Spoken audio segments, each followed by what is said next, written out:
slightest connection to my brain. It just runs along by itself.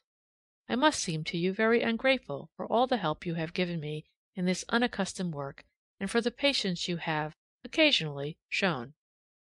I do appreciate the fact that I could never have run this asylum by myself without your responsible presence in the background. And though once in a while, as you yourself must acknowledge, you have been pretty impatient and bad-tempered and difficult, still I have never held it up against you, and I really didn't mean any of the ill-mannered things I said last night. Please forgive me for being rude. I should hate very much to lose your friendship. And we are friends, are we not? I like to think so. S. McB. Dear Judy, I am sure I haven't an idea whether or not the doctor and I have made up our differences. I sent him a polite note of apology, which he received in abysmal silence. He didn't come near us until this afternoon, and he hasn't by the blink of an eyelash referred to our unfortunate contretemps.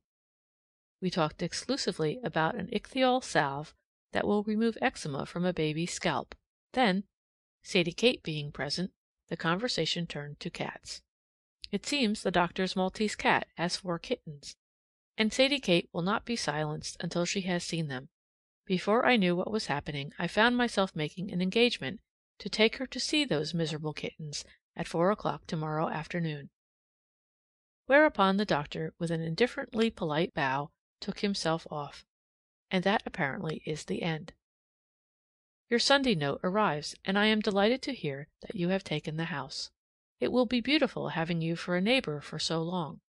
Our improvements ought to march along, with you and the president at our elbow. But it does seem as though you ought to get out here before August 7th.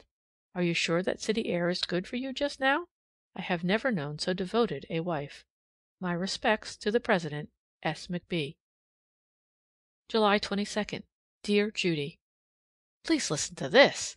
At 4 o'clock I took Sadie Kate to the doctor's house to look at those cats.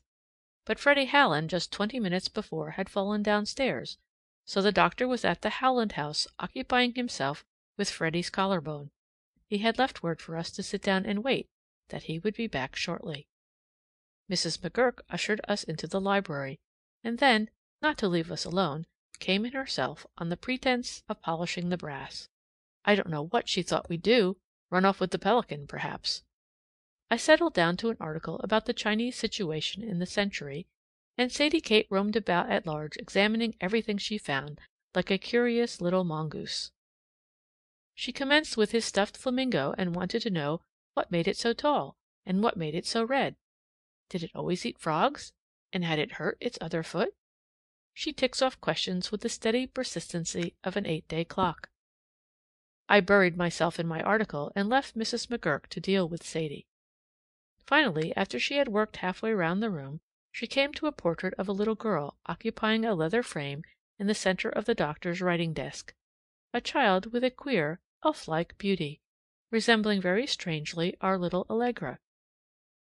This photograph might have been a portrait of Allegra grown 5 years older. I had noticed the picture the night we took supper with the doctor, and had meant to ask which of his little patients she was. Happily, I didn't. "Who's that?" said Sadie Kate, pouncing upon it. "It's the doctor's little girl." "Where is she?" "Sure, she's far away with her grandma." "Where'd he get her?" "His wife gave her to him." I emerged from my book with electric suddenness. "His wife?" I cried. The next instant I was furious with myself for having spoken, but I was so completely taken off my guard. Mrs. McGurk straightened up and became volubly conversational at once. "And didn't he never tell you about his wife?" "She went insane 6 years ago.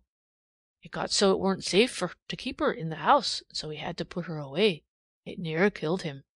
I never seen a lady more beautiful than her. I guess he didn't so much as smile for a year. It's funny he never told you nothing, and you such a friend." "Naturally, it's not a subject he cares to talk about," said I dryly, and I asked her what kind of brass polish she used.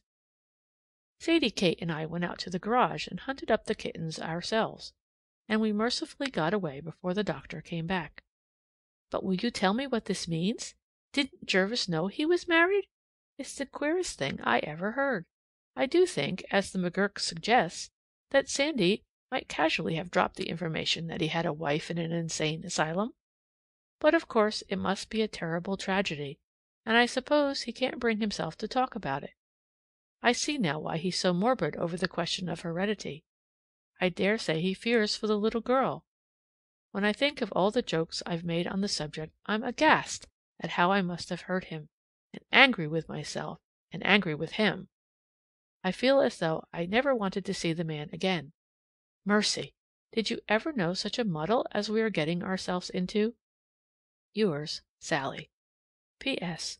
Tom McComb has pushed Mamie Prout into the box of mortar that the masons use. She's parboiled. I've sent for the doctor. End of Part 17.